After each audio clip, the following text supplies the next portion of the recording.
Do a bit of a layout tour, even though it's a bit of a mess. I apologize for that. The holes here are where the future helix will be in the adjacent room. And have about a 60-inch diameter helix there. The cars in the foreground are on the continuous run track. During normal operations that won't be used. It'll be more of a backtrack dead ending. We'll have it go into basically into a outcrop, so you can't see the continuous run. Right in front of us is Cranberry Portage. It's a spot where there's going to be a passing siding and a backtrack for interchange with the trains that are coming to and from points north and trains that are going to Flin, Flon. So the siding will also see some passengers, one of the few stops for the passengers.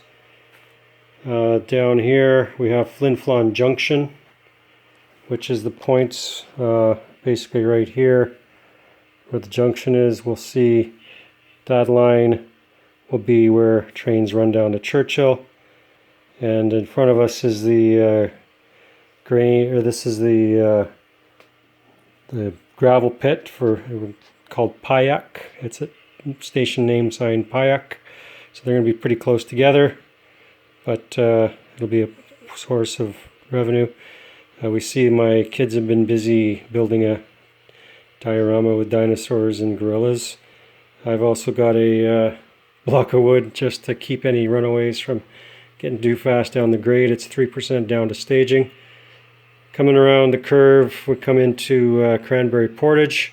Ultimately, where the bare wood is going to be the trestle you see in the background. Right over on this location, you can see on the wall is a photo of a float plane base. It'll be right there. And we come into Channing, which is a small yard, staging yard for the smelter, and a gravel or a frac sand hauling area. So they haul sand for the oil and gas production. Coming around the curve, we come around into the main yard for Flin Flon smelter. So right here is going to be the Stitco gas location where they haul natural propane and that sort of thing gets docked there.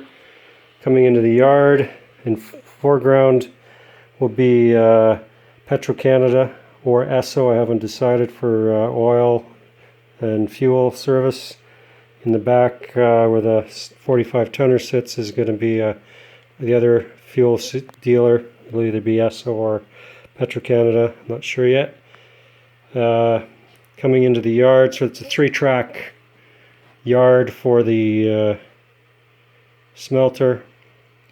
In the foreground here you see a short, basically it's going to be a flat, it's be a short unloading spur for flat cars and heavy equipment and such that comes in. Where the GMD1 sits is going to be the oil, fuel oil for the smelter. That'll hold about 4 cars for the smelter. In the so normally there won't be a passenger train here. I just got that one parked there. Coming around here, we come into the main smelter area. In the background where the pile of junk is, that'll be the future slag haul operation. You can see that on the back wall. It was used both electrics and 45 tonners. The where the Scotch cans and the Scotch canisters and the rolls are, that's going to be a coal silos for the smelter. It ran with both coal and oil. Along this wall behind the glue, basically in this area over here, is going to be the copper ingot loading. The foreground here where the rock is sitting on top, that's going to be the concentrate unloading. We've also got a couple of extra storage tracks here. The background is the flux for the smelter. Basically it's like silica sand that they use for the smelter, which could probably come from the flux pit now that I think of it. Further back here, you got another storage track behind the ruler there. There's a runaround track for stuff that's either going towards the copper or the flux, or in this direction we go down towards the zinc ingots, and I'm calling it the toxic unloading, basically cyanide and nasty chemicals for the plant. That'll be behind the white boxes there. Coming around this way, we're getting down in towards the concentrator. The curving siding goes back towards the lime plant for the concentrator. As well, this will be a spot for unloading boxcars and such for general supplies. The ramp here is for the ore unloading from South Main, which you'll see in a bit. The cardboard building is representing the backfill for basically the underground mining. They used it to backfill the openings from the mining. So this is basically a spot where we'll haul waste material to haul back down there. The red building will be the North Main, which was basically used as a primary crusher for the ore. So the ore would come from South Main, which is over on this way. I'll just pan over to that.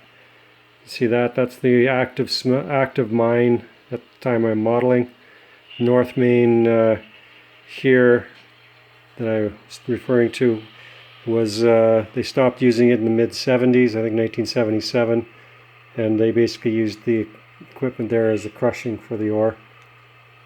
And in the future, down below here in this area is going to be engine servicing for the plant, which was at a lower elevation than the surrounding ground. The background here behind the locomotives is going to be the future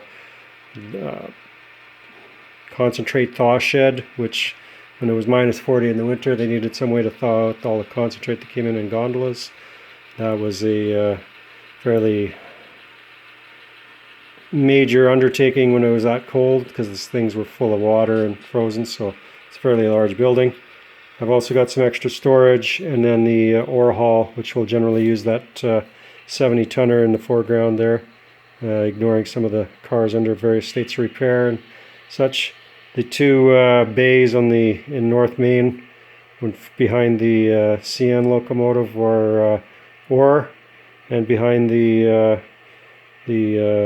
pressure differential hopper, that's the waste hall. So that's kind of the two main areas that most of the ore production came from. Future plans have a second level, which will see the main yard and facilities at the PAW, coming around to a paper plant on the upper level, passenger stations over here, paper plant above the smelter in the far corner, and then a long run through typical northern Manitoba bush on the upper level here and across the doorway.